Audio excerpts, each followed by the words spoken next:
طالب لما حضرته الوفاة دخل عليه النبي صلى الله عليه وسلم وعنده أبو جهل فقال: أي عمي قل لا إله إلا الله كلمة نحاج لك بها عند الله. فقال أبو جهل وعبد الله بن أبي أمية: يا أبا طالب ترغب عن ملة عبد المطلب. فلم يزالا يكلماه حتى قال آخر شيء كلمهم به على ملة عبد المطلب. فقال النبي صلى الله عليه وسلم: لا أستغفرن لك ما لم أنهى عنك. فنزلت ما كان للنبي والذين آمنوا أن يستغفروا للمشركين ولو كانوا لي قربى من بعد ما تبين لهم أنهم أصحاب الجحيم. ونزلت إنك لا تهدي من أحببت.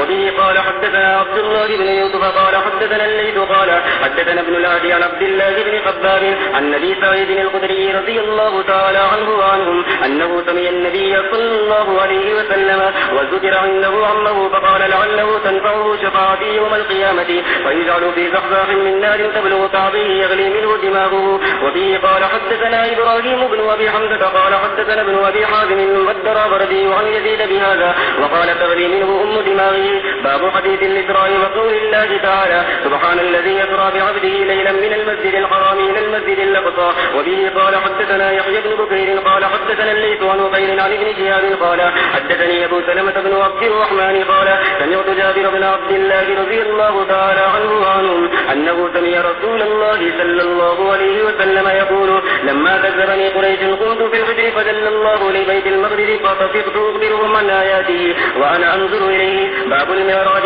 وبه قال حدثنا غتبة بن خالد قال حدثنا همام بن يحيى قال حدثنا قتادة عن أنس بن مالك عن مالك بن شعبة رضي الله تعالى عنه وعنهم أن النبي صلى الله عليه وسلم حدثهم عن ليلة أسري به بينما أنا في الحديم وربما قال في الحجر مزفجيا إذا ثانيات فقد قال وسمعته يقول: فشق ما بين هذه إلى هذه فقلت للجارود وهو إلى جنبي ما يعني به قال: من سغرة نهري إلى جهرتي. وسمعته يقول: من قصدي إلى جهرتي فاستبرد قلبي ثم أتيت بتفت من ذهب مملوءة إيمانا فقتل قلبي ثم حشي ثم أعيد ثم أتيت بدابة دون البغل وفوق الحمار يبيض.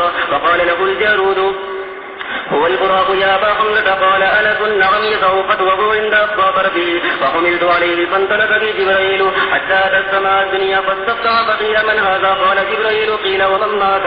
قال: محمد. قيل: وقد أرسل إليه؟ قال: نعم. قيل: مرحبا به فنعم المجيء جاء. ففتح فلما قلت فقال: هذا فسلم عليه فسلمت عليه فرد السلام ثم قال: مرحبا بالابن الصالح والنبي الصالح. ثم صعد حتى أتى السماء الثانية فاستفتح. قيل: من هذا؟ قال: جبريل. قيل: ومن معك؟ قال: محمد. قيل: وقد أرسل إليه؟ قال: نعم. قيل: مرحبا به فنعم المجيء جاء. ففتح فلما قلت إذا يحيى وعيسى وهو ابن الخالد قال: هذا يحيى وعيسى فسلم عليهما. فسلمت فرد ثم قال: مرحبا بالأخ الصالح والنبي الصالح. ثم صعد به إلى السماء الثالثة فاستفتح. قيل: من هذا؟ قال: جبريل. قيل: ومن معك؟ قال: محمد. قيل: وقد أرسل إليه؟ قال: نعم. قيل: مرحبا به فنعم المجيء جاء به. ففتح فلما قلت إذا يوسف قال: هذا يوسف فسلم عليه. فسلمت عليه فرد ثم قال: مرحبا بالأخ الصالح والنبي الصالح. ثم صعد به حتى أتى السماء الرابعة فاستفتح. قيل: من هذا؟ قال: جبريل. قيل: ومن معك؟ قال: محمد. إليه قال: نعم.